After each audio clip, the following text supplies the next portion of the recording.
Hello बच्चों, और ये है आपका प्यारा सा छोटा सा क्यूट सा चैनल जैन एकेडमी और मैं हूँ राहुल छाबड़ा। अब देखो अपना नेक्स्ट जो टॉपिक है उसको पढ़ने से पहले अपन ने जो पढ़ लिया है उसके बारे में देख लेते हैं। डाइपोल के बारे में अपना टॉपिक चल रहा था और डाइपोल में अपन ने ये देख लिया था कि डाइपोल जो है उसकी एक्सिस पर इंटेंसिटी ऑफ इलेक्ट्रिक फील्ड का फॉर्मूला अपन ने देखा था 2kp/r³। उसके इक्वेटर पे अपन ने इंटेंसिटी ऑफ इलेक्ट्रिक फील्ड का फॉर्मूला देखा था kp/r³ और उसके रैंडम पॉइंट पे अपन ने फॉर्मूला देखा था kp/r³ रूट में 1+3 cos स्क्वायर थीटा। ठीक है, उस पर आने वाले क्वेश्चंस भी अपन ने थोड़े बहुत डिस्कस किए थे। नेक्स्ट अपना टॉपिक है कि यदि यूनिफॉर्म इलेक्ट्रिक फील्ड में कोई डाइपोल रखा है तो उस पर लगने वाला टॉर्क कितना होगा। ठीक है, तो पहले तो टॉर्क जो है वो थोड़ा सा 11th का टॉपिक है, तो पहले टॉर्क के बारे में डिस्कस कर लेते हैं। टॉर्क होता क्या है। 11th में अपन ने एक पॉइंट पढ़ा था, मैं इसी से समझा देता हूँ डाइपोल से, ताकि अपने और अच्छे से क्लियर हो जाएगा टॉपिक। टॉर्क अपना ये होता था, जैसे मान लो ये कोई अपने पास में ऑब्जेक्ट है, ठीक है, इस तरह से रखा हुआ है ऐसे। इस ऑब्जेक्ट पे एक फोर्स तो इधर की तरफ लग रहा है F, और एक फोर्स इस पे इधर की तरफ लग रहा है F। ठीक है, और इन दोनों फोर्स के कारण वो यदि ऐसे रोटेट होना शुरू हो जाता है, भी ऐसे रखा हुआ है, दोनों फोर्स के कारण क्या होगा, ऐसे रोटेट होना शुरू हो जाएगा। फोर्स हमेशा इधर ही लगना चाहिए, ऐसे ही लगना चाहिए, तो दोनों फोर्सेस के कारण ही वो ऐसे रोटेट होना शुरू हो जाता है। तो कोई भी ऑब्जेक्ट यदि रोटेट होता है तो उसके ऊपर टॉर्क जरूर काम करता है, बिना टॉर्क के कोई भी ऑब्जेक्ट रोटेट नहीं कर सकता। ठीक है, और कपल ऑफ फोर्स लगना चाहिए। जैसे मान लो ये ऑब्जेक्ट है, ठीक है, यदि मुझे इसको रोटेट करना है तो मैं कैसे करूंगा, इसको ऐसे रोटेट करना पड़ेगा, इस तरह से। समझ में आ रही चीज, एक फोर्स मुझे इधर लगाना पड़ रहा है, एक फोर्स मुझे इधर लगाना पड़ रहा है, तभी ये इस तरह से रोटेट हो रहा है। तो ऐसा ही टॉर्क जो है वो भी ऐसे ही लगता है। तो ये ऑब्जेक्ट जो है वो इस तरह से रोटेट होना शुरू हो जाएगा। अब टॉर्क होता क्या है, ठीक है, टॉर्क का फॉर्मूला क्या होता है, टॉर्क को टॉ से डिनोट करते हैं, और टॉर्क का फॉर्मूला ये बनता है कि जो भी दो फोर्स लग रहे हैं उनमें से कोई सा भी एक फोर्स, ठीक है, इनटू टॉर्क का फॉर्मूला क्या बनेगा, मैं नीचे लिख देता हूँ क्योंकि जगह काम में आएगी। टॉर्क का फॉर्मूला बनता है फोर्स, कोई सा भी एक फोर्स ले लिया, इनटू दोनों फोर्सेस के बीच की जो लाइन ऑफ एक्शन है, ये इसकी लाइन ऑफ एक्शन ये है, इसकी लाइन ऑफ एक्शन ये है। फोर्सेस की लाइन ऑफ एक्शन तो समझते हो कि इसकी लाइन ऑफ एक्शन ये वाली है, इसकी लाइन ऑफ एक्शन ये वाली है। तो दोनों फोर्सेस के बीच में जो लाइन ऑफ एक्शन है, उस लाइन ऑफ एक्शन के बीच की जो परपेंडिकुलर डिस्टेंस होती है, ठीक है, उस परपेंडिकुलर डिस्टेंस का मल्टीपल, यही क्या होता है अपना टॉर्क। समझ में आ रही चीज, टॉर्क इनटू दोनों फोर्सेस की लाइन ऑफ एक्शन के बीच की परपेंडिकुलर डिस्टेंस। ये दोनों लाइन ऑफ एक्शन के बीच की जो परपेंडिकुलर डिस्टेंस होगी वो ये वाली तो होगी। तो ये परपेंडिकुलर डिस्टेंस जो होगी, फोर्स इनटू परपेंडिकुलर डिस्टेंस, ये क्या हो जाता है, टॉर्क हो जाता है। ये टॉर्क की अपने एक सिंपल सी डेफिनेशन जो है वो 11th क्लास में पढ़ते हैं। मैंने थोड़ा सा शॉर्ट में इसको बताया, बाकी डिटेल में तो बहुत ज़्यादा है। अपने जो काम की चीज़ अपने वो चीज़ डिस्कस कर ली कि टॉर्क एक्चुअल में होता क्या है। ठीक है, तो टॉर्क किसी भी ऑब्जेक्ट को रोटेट करने का काम करता है, कुल मिला के ये है। ठीक है, तो पहले तो अपन ये बात करते हैं कि यूनिफॉर्म इलेक्ट्रिक फील्ड क्या होता है। क्या होता है यूनिफॉर्म इलेक्ट्रिक फील्ड, अपन पहले ही पढ़ चुके हैं क्या चीज़ होती है। जब अपन ने इलेक्ट्रिक फोर्स लाइंस की प्रॉपर्टीज पढ़ी थी उस टाइम पे अपन ने यूनिफॉर्म इलेक्ट्रिक फील्ड के बारे में ही पढ़ा था। तो यूनिफॉर्म इलेक्ट्रिक फील्ड क्या होता है वो चीज़ मैं फिर से बता देता हूँ कि यदि इलेक्ट्रिक फील्ड जो है या इलेक्ट्रिक फोर्स लाइंस जो है वो एक दूसरे के पैरेलल हो, इस तरह से, ठीक है, ये मैंने ऐसे पैरेलल लाइंस बना दी। तो इलेक्ट्रिक फोर्स लाइंस यदि एक दूसरे के पैरेलल हो और सेम डिस्टेंस पे हो, ठीक है, तो ऐसे इलेक्ट्रिक फील्ड को अपन नाम देते हैं यूनिफॉर्म इलेक्ट्रिक फील्ड। और यूनिफॉर्म इलेक्ट्रिक फील्ड की प्रॉपर्टी अपन ये बोलते थे कि इस पॉइंट पे, यहाँ पे, इस यूनिफॉर्म इलेक्ट्रिक फील्ड में जितने भी पॉइंट्स हैं उन सारे के सारे पॉइंट्स पर इंटेंसिटी ऑफ इलेक्ट्रिक फील्ड की वैल्यू जो होगी वो सेम होगी या अलग अलग होगी।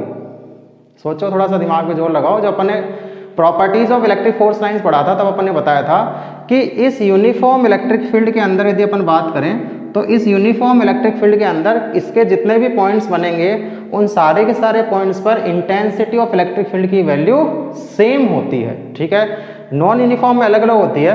अब इस यूनिफॉर्म इलेक्ट्रिक फील्ड में मैंने मान लिया कि एक तो ये -q चार्ज ऐसा रखा हुआ है, ठीक है, और एक ये +q चार्ज है वो यहाँ पे ऐसे रखा हुआ है, रख दिया, और दोनों के बीच की डिस्टेंस मैंने मान ली कितनी है, 2a। यही मानते हैं अपन डाइपोल की लेंथ। ये वाला जो एंगल है, ये वाला एंगल, ठीक है, यहाँ पे बना लो, ये वाला एंगल मैंने मान लिया कितना है, थीटा है। तो यूनिफॉर्म इलेक्ट्रिक फील्ड में कोई डाइपोल जो है वो थीटा एंगल पे रखा हुआ है। ये एंगल किसके बीच में है, थीटा। यदि देखें तो एक तो E के बीच में है और दूसरा किसके बीच में है, दूसरा है P के बीच में, क्योंकि डाइपोल मोमेंट की जो डायरेक्शन होती है वो होती थी माइनस से प्लस की तरफ, तो डाइपोल मोमेंट ऐसे है, ठीक है।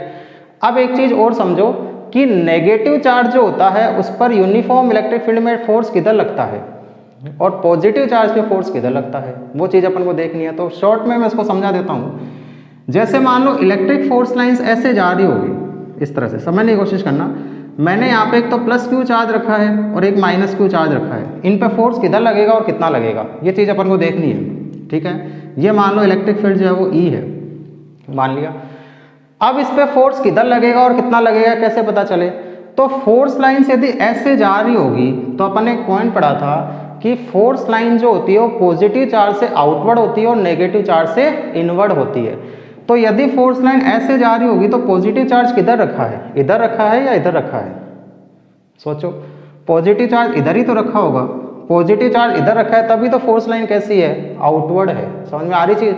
अब वो पॉजिटिव चार्ज कैसा भी हो सकता है, मैंने ऐसा बना दिया समझने के लिए, बाकी हो सकता है कि वो एक स्ट्रेट लाइन की फॉर्म में हो तो फोर्स लाइन ऐसे जाने लग जाएगी, ठीक है। कुल मिला के इधर पॉजिटिव है, ये पॉजिटिव, इस पॉजिटिव में फोर्स किधर लगाएगा, इस डायरेक्शन में, और नेगेटिव फोर्स किधर लगाएगा, अट्रैक्शन फोर्स इधर की तरफ, ऐसा ही तो होगा। तो मैं ये बोल सकता हूँ कि पॉजिटिव चार्ज पे जो फोर्स लगता है वो यूनिफॉर्म इलेक्ट्रिक फील्ड की डायरेक्शन में ही लगता है, और नेगेटिव चार्ज पे जो फोर्स लगता है वो इलेक्ट्रिक फील्ड के अपोजिट डायरेक्शन में लगता है। कितना लगता है, अपन को ये पता है कि यदि मान लो यहाँ पे Q नोट चार्ज रखा है तो इंटेंसिटी ऑफ इलेक्ट्रिक फील्ड का फॉर्मूला क्या होता है, F/Q नोट, ऐसा ही होता है। तो यहाँ से F कितना हो जाएगा, फोर्स जो लगेगा वो कितना लगेगा, Q नोट E। यदि E इंटेंसिटी में Q नोट चार्ज रखा है तो इस पर फोर्स कितना लगेगा, Q note E। E intensity में यदि Q चार्ज रखा है तो फोर्स कितना लगेगा, QE। E इंटेंसिटी में यदि Q चार्ज रखा है तो फोर्स कितना लग जाएगा, QE। तो ये चीज़ ध्यान रखनी है कि यदि E इंटेंसिटी में कोई Q चार्ज रखा है तो उस पर जो फोर्स लगता है, जो इलेक्ट्रिक फोर्स अपन बोलते हैं, उस इलेक्ट्रिक फोर्स की वैल्यू कितनी हो जाएगी, Q इंटू E। क्लियर। और पॉजिटिव चार्ज पे इलेक्ट्रिक फील्ड की डायरेक्शन में ही लगता है और नेगेटिव चार्ज पर इलेक्ट्रिक फील्ड के अपोजिट डायरेक्शन में फोर्स लगता है। तो ये सारी चीज़ें अपन ने बेसिक चीज़ें जो अभी तक पढ़ी है वो सारी चीज़ें इसमें काम में आ रही है। अब आगे देखते हैं आगे क्या चीज़ है, आगे देखो इसको। अब अपन को ये पता चल गया कि इस पॉजिटिव चार्ज पे जो फोर्स लगेगा वो फोर्स कौन सी डायरेक्शन में लगेगा, इलेक्ट्रिक फील्ड की डायरेक्शन में ही लगेगा। कितना लगेगा, फोर्स ऐसा लगेगा F, और वो कितना लग जाएगा, Q इंटू E लग जाएगा। और नेगेटिव चार्ज पे फोर्स किधर लगेगा, इधर की तरफ लगेगा, और वो फोर्स कितना होगा, Q इंटू E। तो पॉजिटिव चार्ज पे तो फोर्स लग रहा है इलेक्ट्रिक फील्ड की डायरेक्शन में QE, और नेगेटिव चार्ज पे फोर्स लग रहा है इलेक्ट्रिक फील्ड के अपोजिट डायरेक्शन में Q इंटू E। क्लियर। अब देखो यहाँ से यदि दो फोर्स एक दूसरे के अपोजिट डायरेक्शन में हो, सेम मैग्नीट्यूड के हो, तो क्या फोर्स एक दूसरे को कैंसिल आउट कर देते हैं।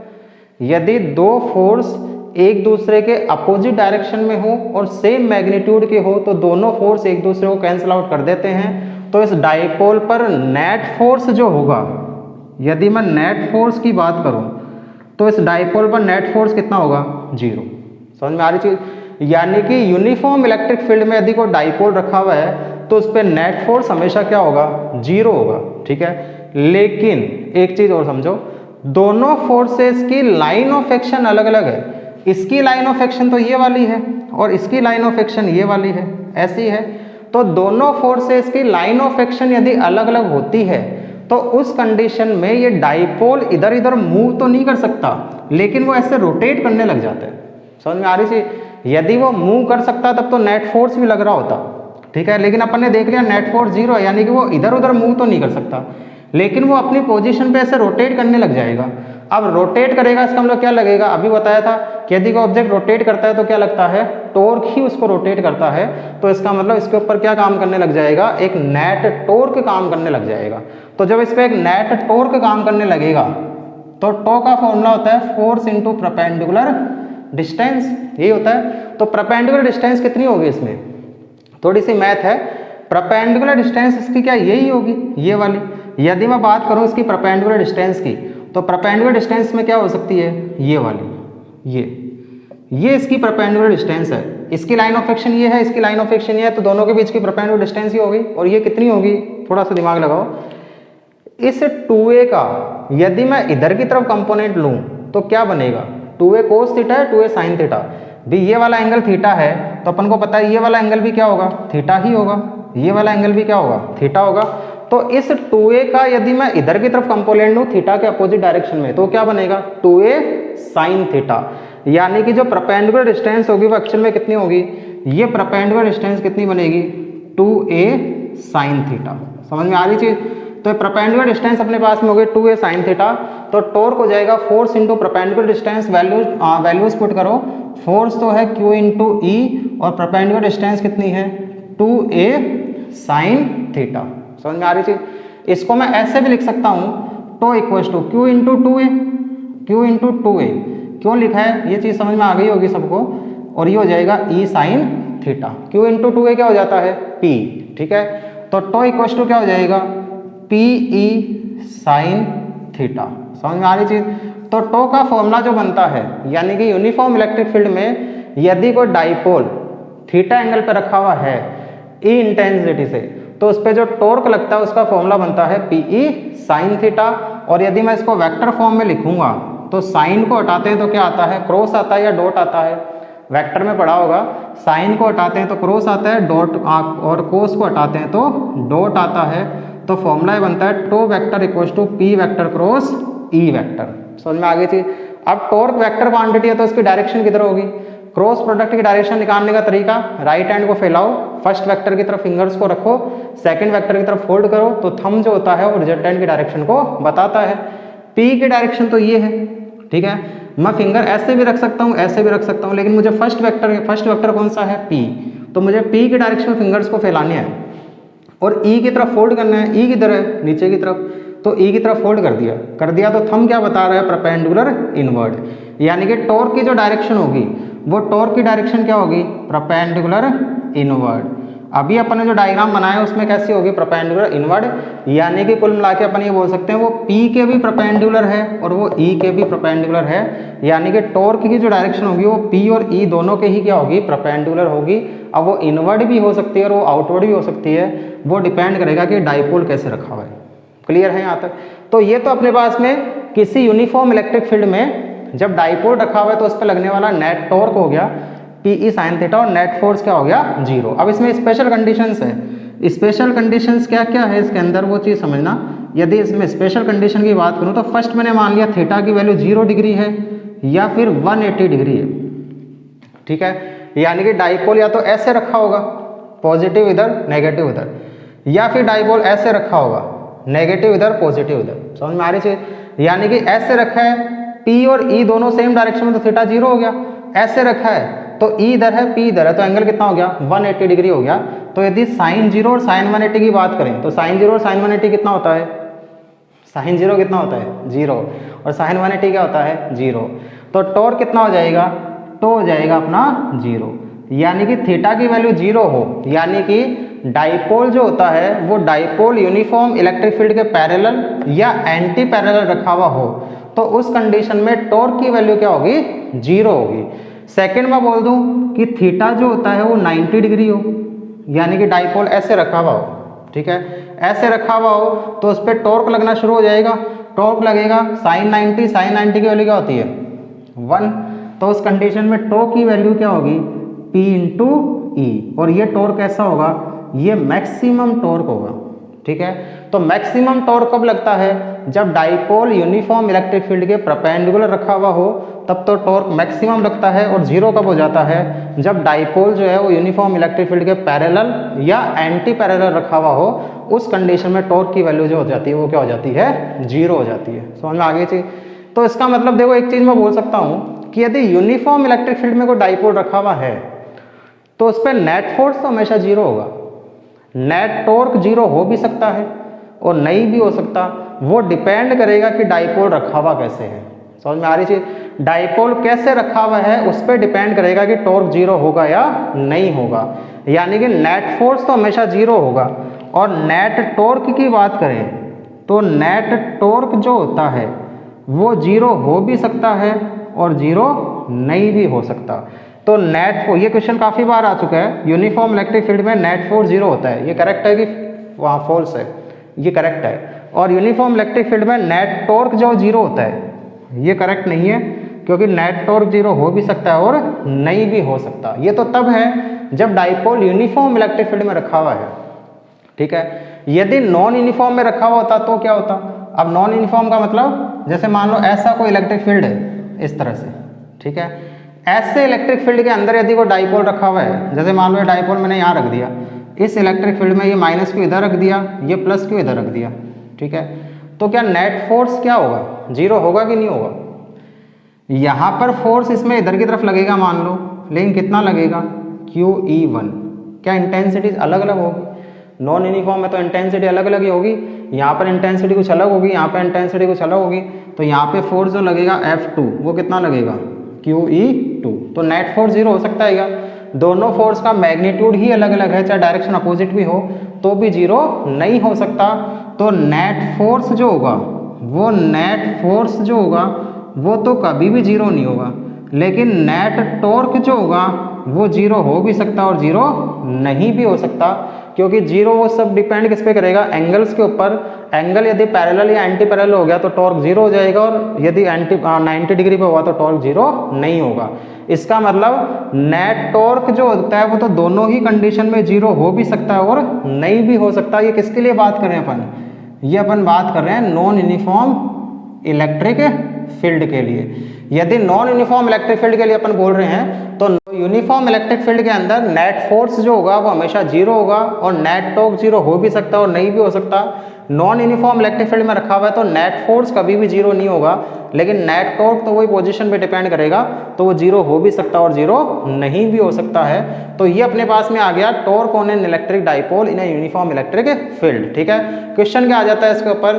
थीटा दे देगा, P दे देगा, E दे देगा, ठीक है, और अपन से टो पूछ लेगा, ठीक है। या फिर मान लो P, E और टो दे दिया तो थीटा पूछ लिया।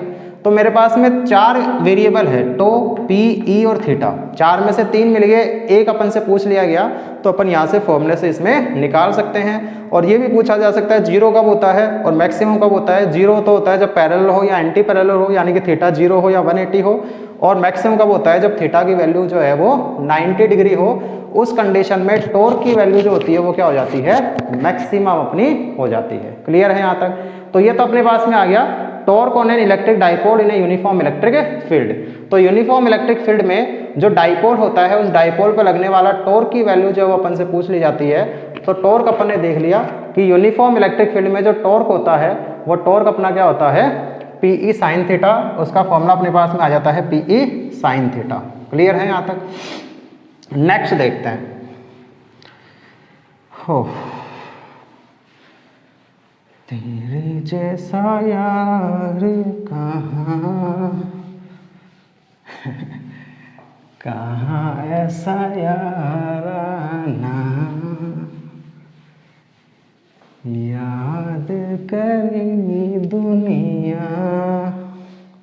चलो ऐसे ही कभी कभी गा लेते हैं सॉन्ग भी, गा लेने चाहिए। तुम लोग भी गाते हो, हम भी इंसान ही हैं, हम भी गा लेते हैं।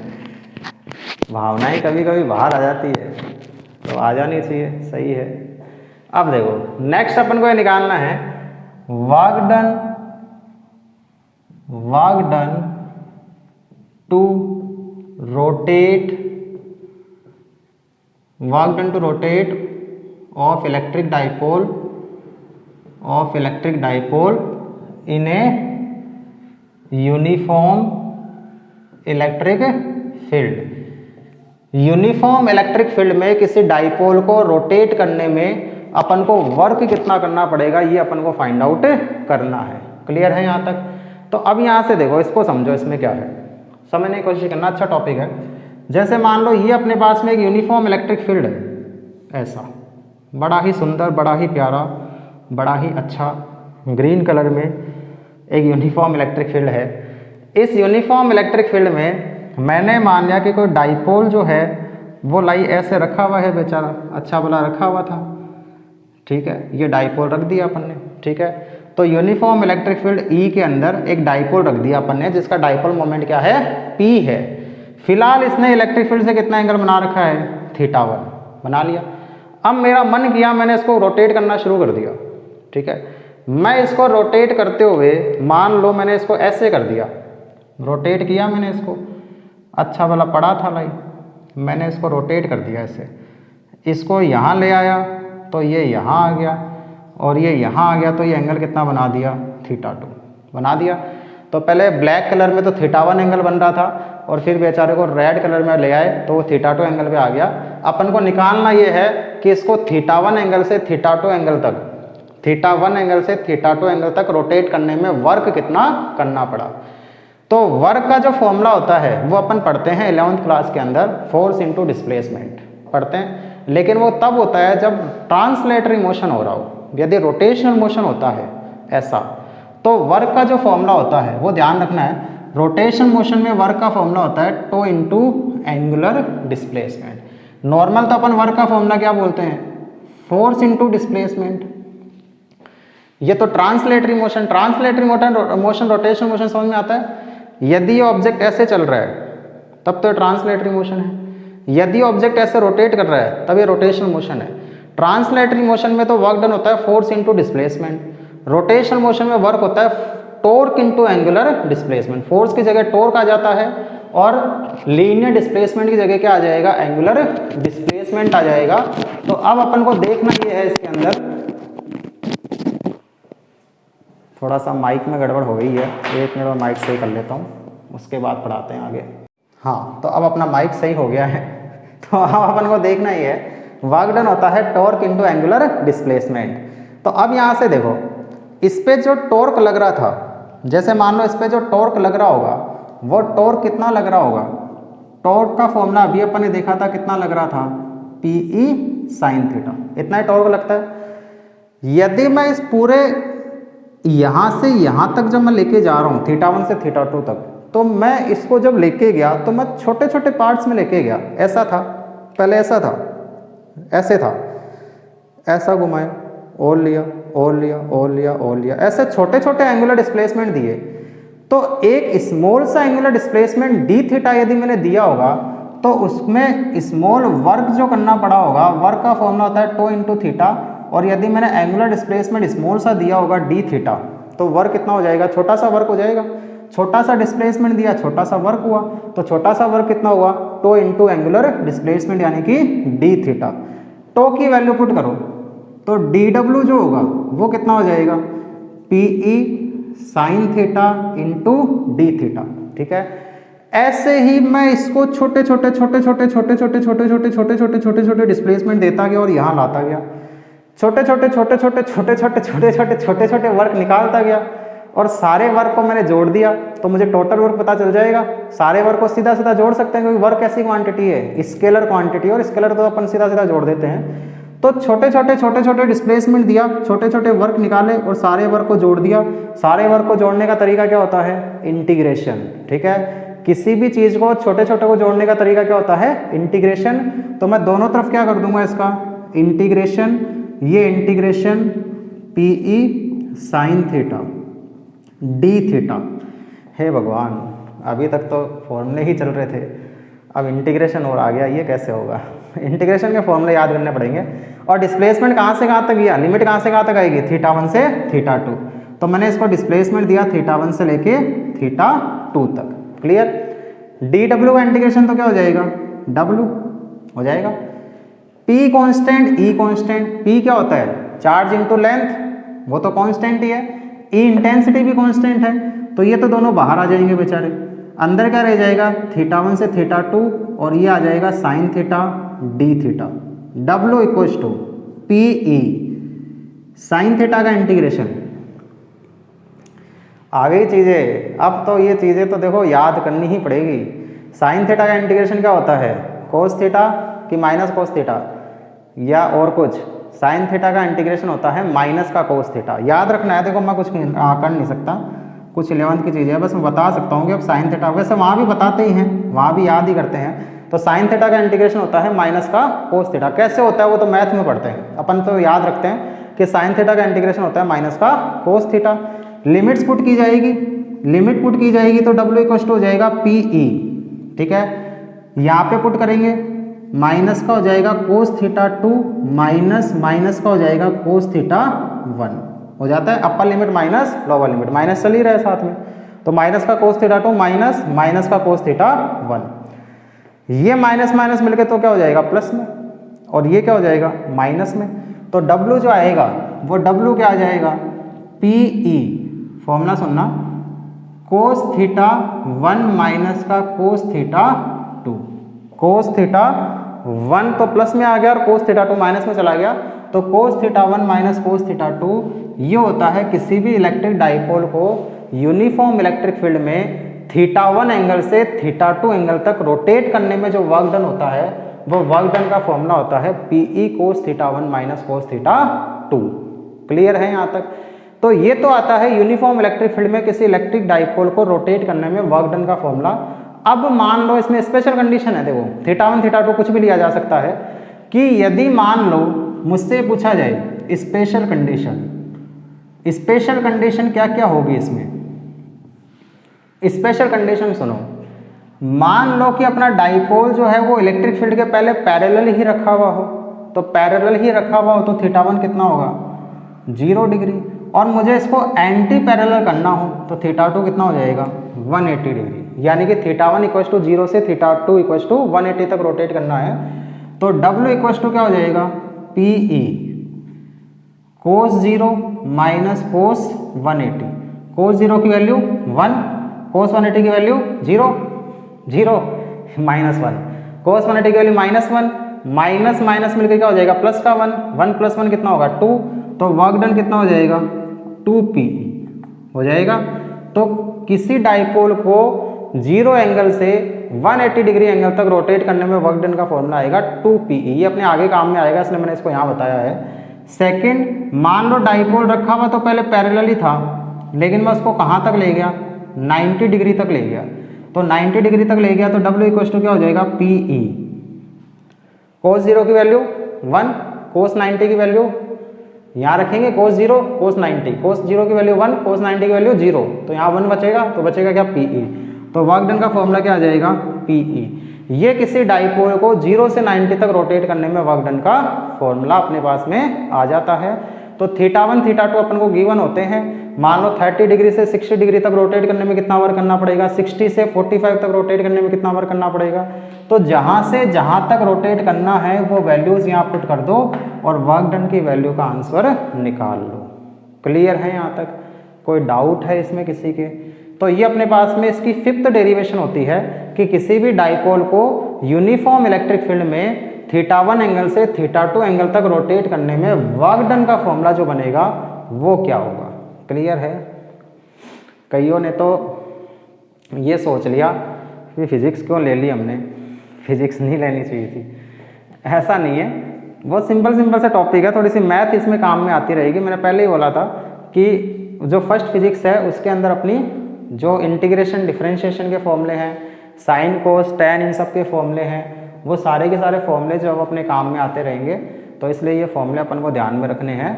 तो ये टॉपिक अपना यहीं कंप्लीट हो गया। अब नेक्स्ट जो टॉपिक आएगा वो अपन बाद में देखेंगे। नेक्स्ट टॉपिक आएगा इसका कि इसमें एनर्जी कितनी स्टोर होती है, ठीक है, तो वो टॉपिक भी बाद में देख लेंगे। तो यहाँ तक अपना ये टॉपिक कंप्लीट हो गया। अब नेक्स्ट अपन कल देखेंगे, कल के वीडियो में देखेंगे जो भी आएगा वो, कि इसको डाइपोल के अंदर कितनी एनर्जी स्टोर होती है। तब तक पढ़ते रहो, अच्छे से तैयारी करते रहो, चैनल को लाइक सब्सक्राइब करते रहो और साथ ही साथ मज़े करते रहो।